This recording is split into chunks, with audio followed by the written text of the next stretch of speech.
2024 में गांधी ही दिलाएगा गांधी को जीत। एक साथ दिखने जा रहा है गांधी परिवार। 2024 में बीजेपी को नेहरू गांधी परिवार समेत 3 तरफा चुनौती मिलने वाली है। एक तरफ कांग्रेस में राहुल गांधी है, जिनकी अध्यक्षता में कन्याकुमारी से कश्मीर तक भारत जोड़ो यात्रा परवान चढ़ रही है, तो वहीं दूसरी तरफ सारी गैर कांग्रेसी विपक्षी पार्टियां बीजेपी के किले की घेराबंदी करने में लगी है।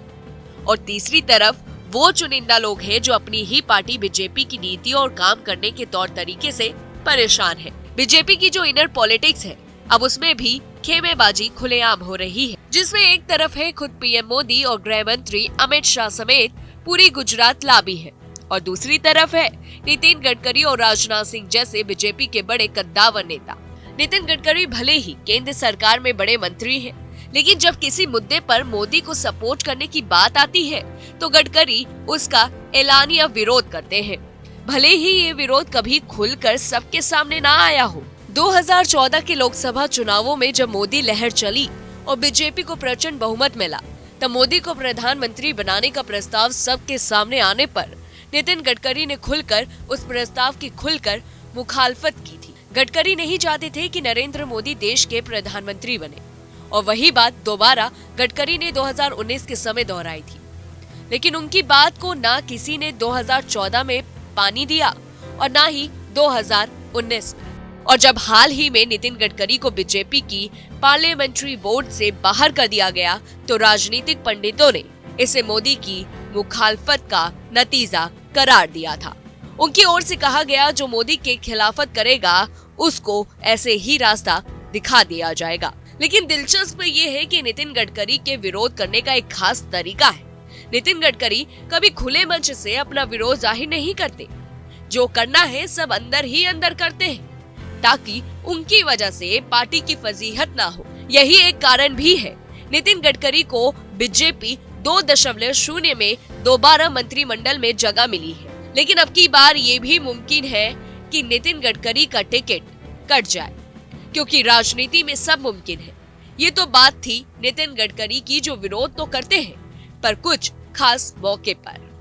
लेकिन ऐसी तमाम अटकलों के बीच एक फैसला ऐसा लगता है जो 2024 से पहले होकर रहेगा, और वो फैसला ये है कि मेनका गांधी और उनके बेटे वरुण गांधी पहली बार बीजेपी को नमस्कार करने वाले हैं। और अगर ऐसा होता है तो इससे बड़ी खबर ये है कि वरुण गांधी शायद कांग्रेस में जा सकते हैं, और उस कांग्रेस में जा सकते हैं जिसके विरोध के चलते ही बीजेपी ने बरसों तक मेनका और वरुण गांधी को पार्टी में शामिल रखा। अब अगर ये एकजुट हो गए, एक छतरी के नीचे आ गए, तो वरुण गांधी, राहुल गांधी, प्रियंका गांधी, तो सोचिए कि फिर देश की राजनीति में क्या असर पड़ने जा रहा है, और खासकर हिंदी हार्टलैंड में इसका क्या असर पड़ने जा रहा है।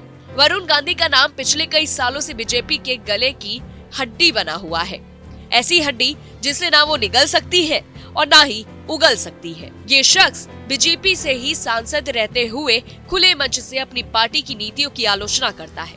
अक्सर अखबारों में महंगाई, बेरोजगारी के खिलाफ लेख लिखकर अपनी ही पार्टी के लिए परेशानी का सबब बनता है। लेकिन इतना होने पर भी बीजेपी चाहती है कि वरुण गांधी पार्टी में ही रहे, उसे छोड़कर ना जाए, क्योंकि बीजेपी जानती है कि अगर वरुण कांग्रेस में गए तो उसे कितना बड़ा सियासी नुकसान हो सकता है। वो वाकिफ है कि वरुण जैसा हिम्मतवर नेता बहुत मुश्किल से ही मिलता है, क्योंकि वरुण में वो कुव्वत है कि वो हर मुद्दे पर खुलकर बोल सकते हैं, राजनीतिक नफा नुकसान के बारे में नहीं सोचते। और लोग ऐसा कहते हैं कि मोदी जी अगर किसी से थोड़ा घबराते हैं तो वो वरुण गांधी, मेनका गांधी से घबराते हैं। उनका घबराना इसलिए भी लाजमी है क्योंकि ये दोनों बीजेपी के सारे राज जानते हैं। मुद्दा यही है कि अगर वरुण गांधी कांग्रेस में गए तो क्या 2024 लोकसभा चुनाव का समीकरण बदल जाएगा, खासकर उत्तर भारत की राजनीति का। कहते हैं कि दिल्ली की गद्दी का रास्ता लखनऊ से होकर जाता है। उत्तर प्रदेश में अगर कांग्रेस ने बीजेपी को शिकस्त दे दी तो कहीं न कहीं सत्ता का सुख भोग रही बीजेपी को बड़ा नुकसान हो सकता है। अगर वरुण आए तो अपने साथ कुछ ऐसे और लोगों को भी लाएंगे जो पार्टी में रहते हुए पार्टी से निराश है। क्या ऐसा होगा ये तो आने वाला समय ही बताएगा। शायद इसीलिए कहते हैं कि राजनीति में कुछ भी स्थिर नहीं होता, कभी भी कुछ भी हो सकता है।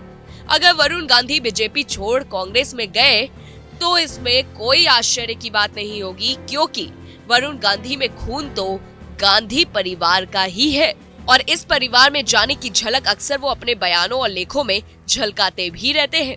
तो आपकी क्या राय है? क्या वरुण गांधी के कांग्रेस में शामिल होने से बीजेपी को बड़ा नुकसान हो सकता है?